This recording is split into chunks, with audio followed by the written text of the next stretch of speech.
Hello, Sagittarius, Sun, Moon, Rising, and Venus signs. Kamusta kayo? Sana po yung nasa mabuti kayong kalagayan. Welcome back po sa Star Tarot. Kung bago kayo rito, welcome din kayo. Thank you for your support. I truly appreciate it. God bless you all. Paunang mensahe ninyo, difficult times. So, be on your guard, sabi dito, against chaos, as unforeseen perils or emotional upheaval are foretold. Ayan. So, maging ano kayo, maging mapagmatsyag kayo, maging cautious kayo, maging bukas, no, ang isip, ang sarili ninyo para sa mga possible na upheaval or possible na mga kaguluhan, ano, para maiwasan ninyo na maging involved kayo sa kahit anumang klaseng chaos.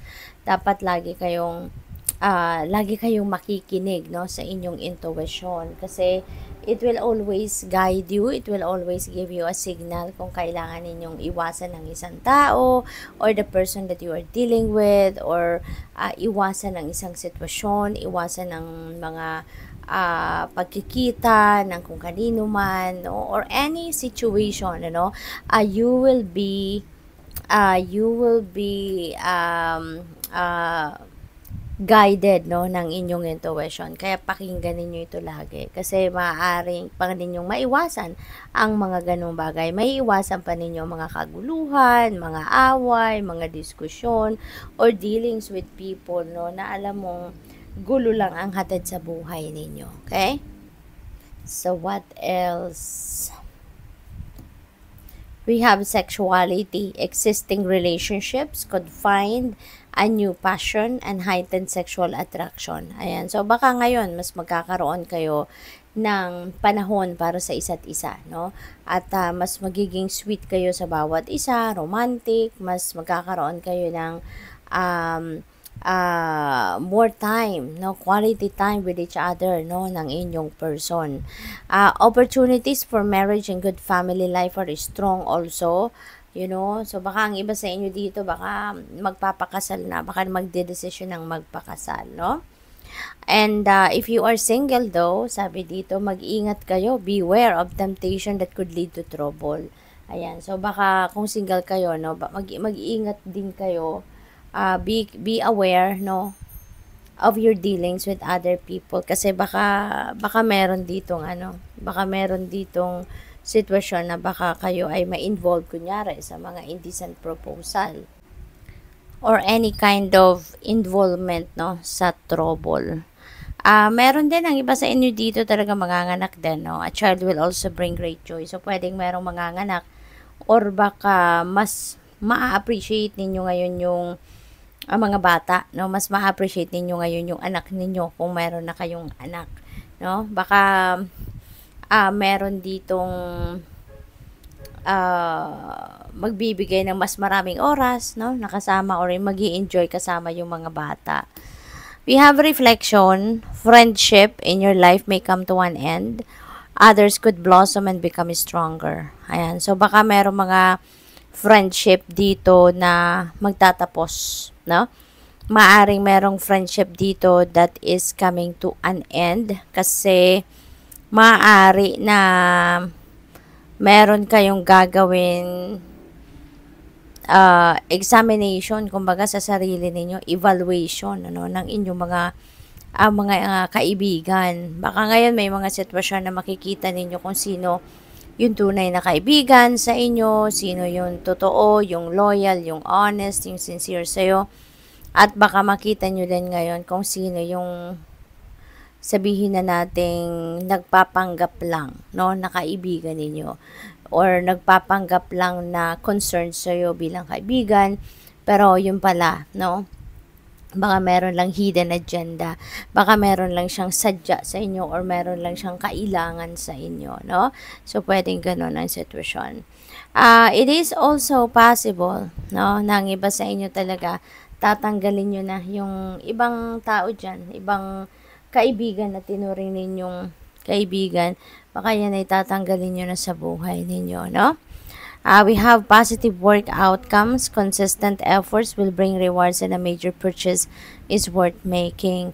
Ayan, so napakaganda rin kasi kung ano man yung mga pinagsikapan ninyo, ano man yung trabaho, pagtsatsaga at hirap, no, na binuhos ninyo sa kung ano man ang ginagawa ninyo, kunyari sa trabaho, sa career, negosyo, that is going to bring you rewards, no. So talagang meron din magandang outcome or magandang resulta yung mga ginawa ninyo in the past. At maaari din ang iba sa inyo rito baka may mga major purchases, may mga big purchases na pwedeng gawin. Baka merong bibili ng bahay, baka merong bibili ng lupain, no, or sasakyan, yung mga ganon. So, congrats sa inyo. So, what else?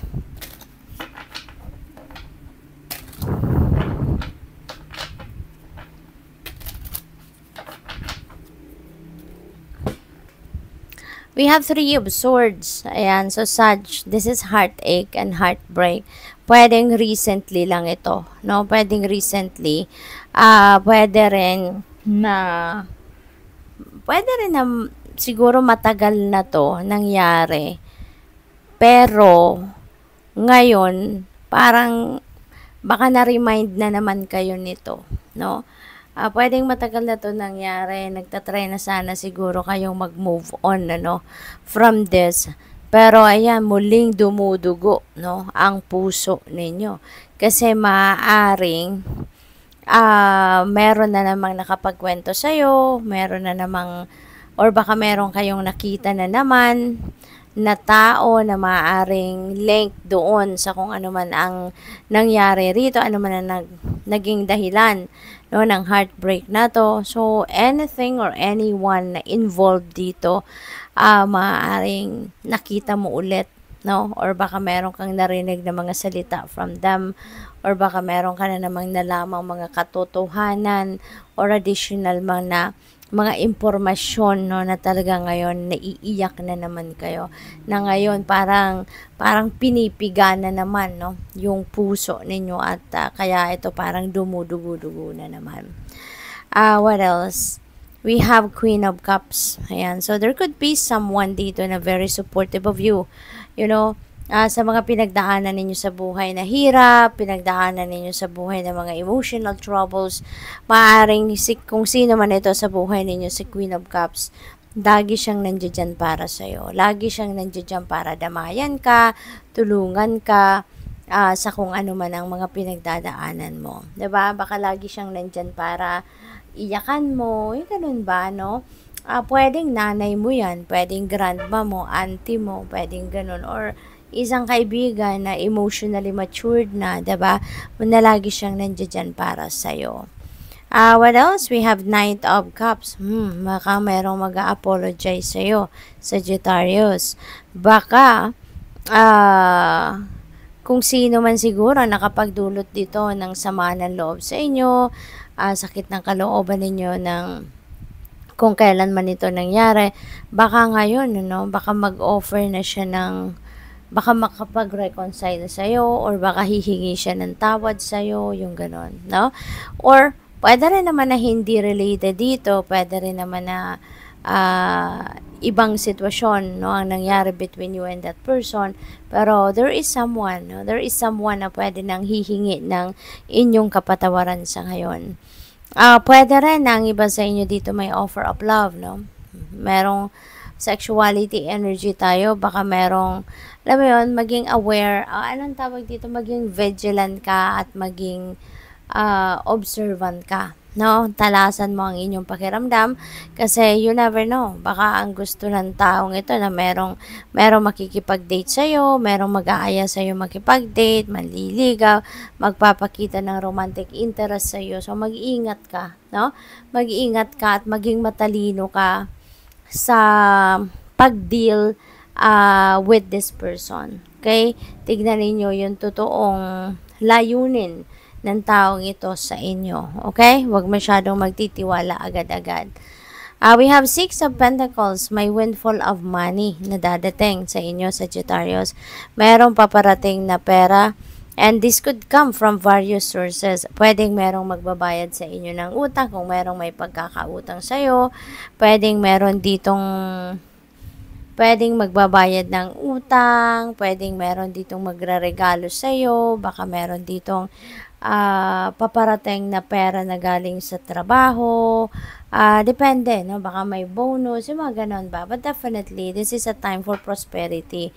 No? May pera at may perang dadating. So, good luck. Thank you for watching. Love and light. Namaste.